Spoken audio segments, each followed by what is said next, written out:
The Pentagon is reporting what it calls the most serious provocation Iran has ever staged against U.S. Navy ships in the strategic Strait of Hormuz. Well, according to the U.S. military, Iran's Navy threatened to set off explosives near 3 U.S. ships. Al Jazeera's Tom Ackerman reports. According to Pentagon officials, 5 small boats like these, operated by Iran's Revolutionary Guard, advanced on 3 U.S. Navy ships in international waters. The American cruiser, destroyer, and frigate were said to be at least 15 miles off the Iranian shore, passing through the strategic Strait of Hormuz, the narrow waterway at the entrance to the Gulf. They reportedly dropped boxes in the water and caused the American ships to take evasive measures. At one point, said the Navy, the Iranians threatened by radio to explode the U.S. ships. The Iranian boats finally turned away, but only after the U.S. crew prepared to open fire. It's important to remember we have been attacked by small, high-speed boats in the Gulf, in the region, the Cole, and in the northern Gulf a few years ago. We have suffered casualties, and we take this deadly seriously. The incident would be the first confrontation between Iran and Western sea forces since British Navy sailors patrolling along the boundary with Iraq were captured by the Revolutionary Guard last March. All members of our team were seized. They were held for 12 days. The White House reacted strongly to this latest episode, urging the Iranians, quote, to refrain from such provocative actions that could lead to a dangerous incident in the future. What it indicates is that the Revolutionary Guard is now in charge of naval operations in the Strait of Hormuz as opposed to the regular Navy, and that if something should happen, they would be able to cause much more damage than the Navy would because of the tactics that they would use. The U.S. has named Iran as the most serious threat to freedom of passage through the vital oil tanker lanes in the Gulf, and it's deployed 2 aircraft carrier groups in the region.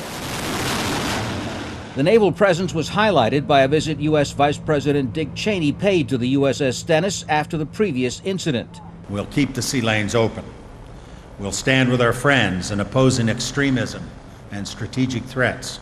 The naval clash comes as U.S. President George Bush prepares to visit several of Iran's Gulf neighbors later this week. Coincidence or not, this reported confrontation raises the tensions surrounding his trip even further. Tom Ackerman, Al Jazeera, Washington.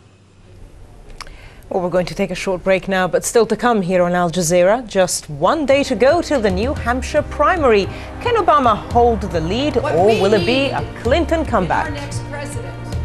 And fighting and beatings up over rubbish. While the people of Naples are desperate because their rubbish is piling up in the streets.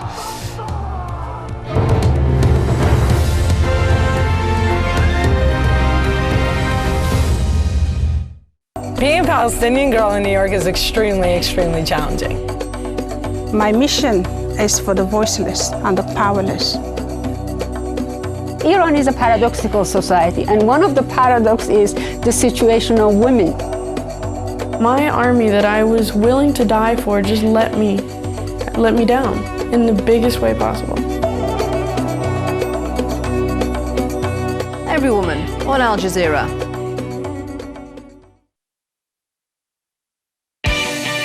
Together, reducing the risk of disasters and impact of diseases. Together, supporting vulnerable people in your community and promoting respect for diversity. Together, for humanity.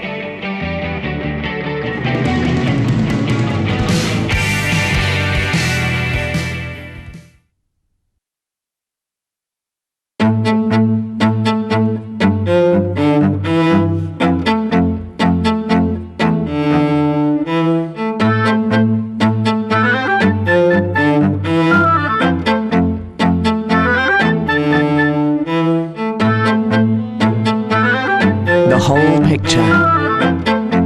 The inside story. Inside Story, at this time on Al Jazeera.